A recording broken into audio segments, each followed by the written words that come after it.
Today we will discuss with the chapter of human capital formation in India. So here we are going to discuss the concept of human resource, human capital formation and also human development. First let us discuss with the human resource. Now this chapter is from your CBSE syllabus, that is from your Indian economic development, and that is chapter 4, which I am here to discuss it today. So don't skip up the video, listen to it. You will get various type of information and definitely you can able to understand your chapter. So let us start. What does the meaning of this word human resource? Now here human resource means the ability. You can tell the skill, the expertise of the human being, and with those expertise the human being can able to contribute to the process of value addition. Now here value addition means the difference between the value of the output and the cost of materials supplies that are used in producing them. For example, we can say that a farmer has the ability to grow food and an agricultural scientist has an ability to give us HIV seeds. Likewise, a doctor has the ability to cure the patient while a pharmacist has the ability to prepare medicine as prescribed by the doctor. So here we can see each of them has their own abilities. Okay, next move on. What do you mean by this word human capital formation? Let us see this. Now, human capital refers to the stock, or you can tell stock of skill and expertise of a nation at a point of time.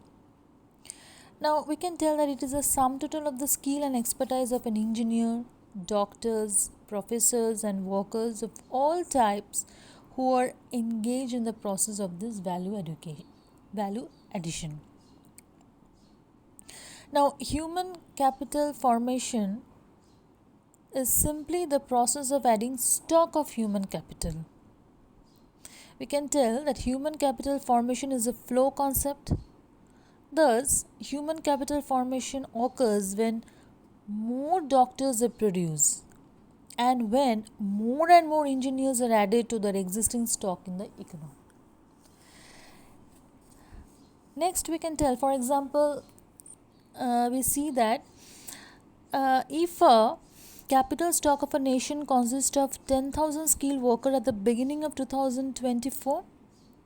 Now, if at the beginning of 2025 it increases to 12,000 skilled workers, so here we can tell that the human capital formation to the extent of 2,000 skilled workers in a year. Next, human capital formation is a process of acquiring and increasing the number of persons who have the skill, education and experience which are essential for the economic, political development of a country. And this is a definition which is given by G.M. Mayer. Now, let us understand the meaning of the human capital versus human development. The difference. Here, both the human capital and human development are related to skill and expertise. That means related to their ability. Yet, there are a clear distinction between these two concepts. Let us understand the meaning. Human capital is a means to an end. That means it is a process of the value addition in the economy. And human development, on the other hand, is an end result. That means skill and expertise of the human being in itself is an achievement, irrespective of any sorts of contribution in the process of value addition. Next, thus we can tell that an educated man leads a more meaningful and more satisfying life than the one who is not. An educated man can enjoy varied and wider choices in life than the one who is not. Briefly, as a means to an end, human capital is linked with value addition, and at the end result itself, human development is an index of human welfare, irrespective of the contribution to the process of value addition. Now, how does this human capital different from the physical capital? We have also know the meaning of this word physical capital. Now, how it is different from the human capital? Let us see. First, physical capital is what? It refers to the produce means of production, and human capital means what? It refers to the skill and expertise acquired by a man over time. Okay, next. In the case of physical capital, the decision to invest in the physical capital is taken by the owner after considering the expected rate of return from the investment. Thus, we can tell it is an economic and technical process. And in the case of human capital, the decision to invest in the human capital is not taken after calculating the return on investment. It is taken due to the influences of the peers, educators, and the society. This is largely a social process. In the case of physical capital, is tangible and can be sold in the market. But in the case of human capital, it is not tangible, it cannot be sold in the market like a commodity. Only the services can be sold. Next is what in case of physical capital is separable from the owner. That means the presence of the owner is not essential in the place of production, but in the case of human capital is inseparable from the owner. That means it is essential that the owners to be present at the place where the service is being sold. Next, in the case of physical capital, mobility of the physical capital across the border is restricted mainly due to the trade barriers, but movement of the human capital is restricted by nationality and the culture.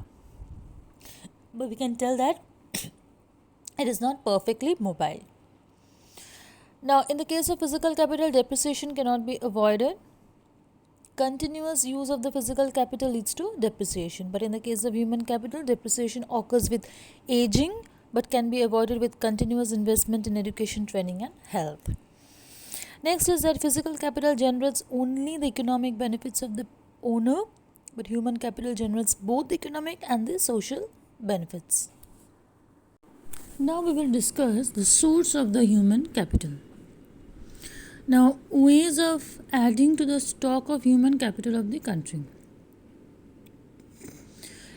First is expenditure on education. Now, education is a very effective way of rising a productive workforce. Most families decide to incur huge investment on education. The reason is that return on such expenditure are substantially large. Education enables an individual to make a good living throughout the life. His total earnings during his lifespan would be far expected his initial expenditure on education. Next, we can see that expenditure on health. A sound mind in a sound body is an old saying. Now, expenditure on health makes a man more efficient and therefore more productive. His contribution in the value addition process tends to rise. He adds more to the GDP of the nation than a very sick person, very weak person.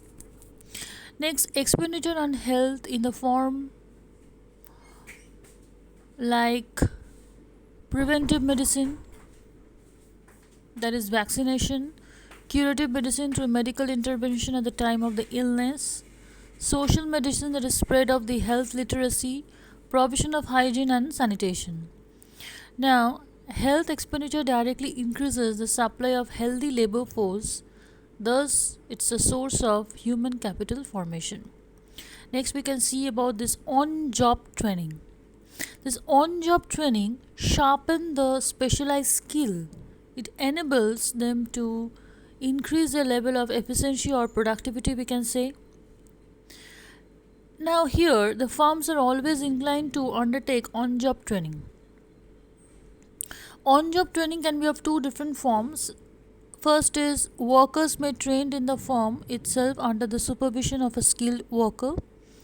Next is that workers may be sent to some off campus training.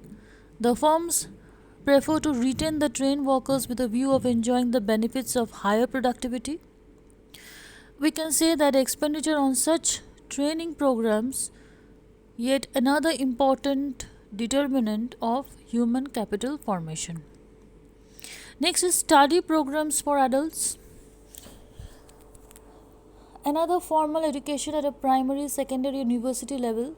The government and NGOs organize study program for the adults to make them more proficient in their work areas. This enhances the productivity. Next is migration. This migration contributes to human capital formation as it facilitates utilization inactive skills of the people, or it facilitates fuller or better utilization of the skill. Next, we can tell that migration involves a cost, yet people migrate in search of better job opportunities. Gains of migration, that is, in terms of higher salaries, are greater than the cost of migration. Migration leads to human capital formation through better utilization skills. Now, there are different types of migration. First is internal migration. Internal migration means villagers migrating to cities in search of the job. External migration means Indian migrating to other countries of the world for the better standard of living. Next, we can see the expenditure on information. Information relating to job markets and educational institutions offering specialized skill is an important determinant of skill formation. It enables the people to actualize their productive potential. Now, accordingly, expenditure on information is another determinant of human capital formation. So, we can tell that human capital formation is prompted by investment in education and health, beside on job training programs. Now, let us understand what is the significance of the human capital formation, or we can tell the human capital formation and economic growth. First is change in the emotional and material environment of growth. Here we can tell the human capital formation generates a change in emotional and material environment growth. Emotional environment becomes conducive to the growth as people tends to acquire growth oriented attitude and aspiration. Material environment becomes helpful to growth as a society now possesses higher number of skilled and trained workers to implement their programs for this economic growth. Next, we can tell higher productivity of physical capital. Now, human capital formation increases productivity of the physical capital. Now, specialized engineers and skilled workers can certainly handle the machines better than the others. It enhances the productivity and accelerates the pace of growth. Next, we can see that human capital formation gives birth to innovative skill, which leads to innovation, invention, technical improvements, and undercurrent of growth and development. Next, we can see the larger number of skilled and trained personnel, greater the possibilities of innovation. There will be greater invention and technical improvements in the area of production and other related activities. Next is higher rate of participation and equality. Now, here we can say by enhancing the productive capacity of the labor force, human capital formation induces greater employment. It increases the percentage of the labor force participating in the process of production, or simply the percentage of employment of the existing labor force. Then we can tell higher rate of participation, greater is the degree of economic and social equality in the society. Next, we can see that the causes and effect of relationship between the human capital formation and economic growth. Human capital formation stimulates the process of economic growth, and economic growth impacts human capital formation. Now, growth here implies means increase in per capita income, higher income facilities, higher investment on education and skill, which is implying higher human capital formation. Human capital formation prompts the process of growth, and growth prompts the process of human capital formation. Next is, so in briefly we can tell that human capital formation, that means increase in the stock of human capital, will lead to better utilization of physical capital, which will increase the productivity, and this productivity will lead to increase the GDP growth along with the high rate of participation. This would lead to higher level of income of the individuals and the household, that will lead to higher education, and this will lead to increase in the stock of human capital, implying human capital formation. Now let us discuss with the problems facing human capital formation in India. First is the major problem that are facing human capital formation in India. First is rising population, then brain drain, then deficient manpower planning, then is inefficient on-job training in primary sector, then low academic standard. So let us explain these points one by one. First is rising population. Rapid rising population adversely affect the quality of the human capital. Now, this is because it reduces the per head availability of the existing facilities relating to housing, sanitation, drainage, water system, hospital, education, power supply. Now, reduced availability of these facilities lead to fall in the quality of the life. Next is brain drain. Brain drain means migration of the skilled manpower to the developed countries of the world. Now, those who decide to migrate are the persons of high caliber, such as scientists, administrators, executive, engineers, physician, educationists. This is described as a problem of brain drain. This slows down the process of human capital formation in the domestic economy. Next is deficient manpower planning. Now, not enough efforts have been made to maintain the demand-supply balance of the ever-rising labor force in the country. As a result, India is facing an explosive problem relating to graduate unemployment. It is a sad reflection of the wastage of human power and human skill. Next is insufficient on-job training in the primary sector. So, primary sector, particularly we can tell agriculture sector, is the backbone of the Indian economy. Unfortunately, it did not receive due attention in the area of the professional skill. The traditional wisdom predominates the primary sector, and that on-job training programs are highly scant, and if it's not listless. Next is, accordingly, there is a serious deficiency of the human capital formation in the primary sector. Next point, let us discuss about the low academic standard. Now, here we have been opening many universities, but consequently we have a large army of half-baked graduate and postgraduate whose deficient skill only lowers the level of efficiency and productivity. This also impairs our competitiveness in the international market of the human capital. Next, let us discuss with the education as an essential element of human resource development. Why education is very much essential? Education implies the process of teaching, training and learning, especially in schools and colleges. It improves the knowledge and develop the skills. Then, compared to other countries of the world, spread of education in India has not been so encouraging. Even literacy rate in the country continues to be very low. Now, here we have to understand the meaning of education and literacy. Education is what? Education means the process of imparting the knowledge to the others or the process of receiving knowledge from the others. But what is literacy? Literacy means ability to write, read, and communicate effectively. Next, scope of education includes primary education, secondary education, and tertiary, or we can tell higher education.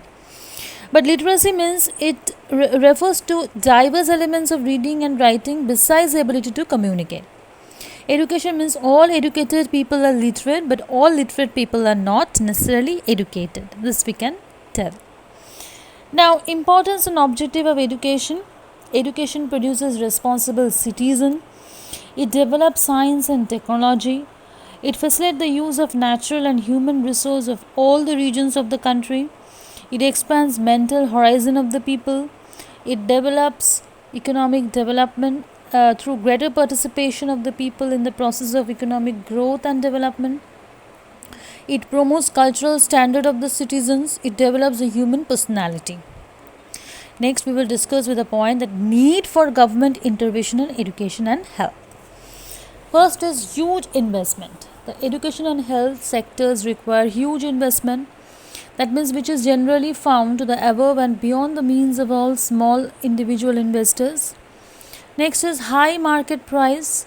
Owing to their fixed or high fixed price, education and health sectors become viable enterprises only when the market prices for the health and education services is high. But at high price, the essential service of health and education may not reach the poor section of the society. Next is standardization of the services. Individual consumers of these services are unaware about the quality and cost of this service, which leads to exploitative behavior of the private service provider. Next is constitutional right. When basic education and healthcare is considered, the government needs to make the provision for free education and health services. Next, we can see that the government expenditure on education. The expenditure incurred on education can measure in two ways as the percentage of total expenditure. The Education Commission had recommended that to make noticeable growth in the educational achievement. Next, in 1999, the Government of India appointed the Tapas Majumdar Committee, which estimated that the government would need to incur an expenditure of 1.37 lakh crore over a period of 10 years to bring the children in the age group of 6 to 14 years under the education cover. Now, what is the impact you see? Compared to the recommended level of expenditure in recent years, the Indian government has been spending little over 4% of GDP on education, which has proven to be quite inadequate to achieve the educational aspiration of the country. Next, let us discuss with the point that education is a still lingering challenge. There is numerous administrative hurdles leading to low admission in the school. A survey by a Child Rights and You finds that children continue to be refused admission to school because of the lack of transfer documentation, birth certificates, and proof of the residence. In some cases, parents of school-going children are compelled to pay the fees. Such instances point to a serious bottleneck in the education system of the country. Next, we can see a large number of illiterates. India harbors the largest number of illiterates in the world. Next, we can see inadequate vocationalization.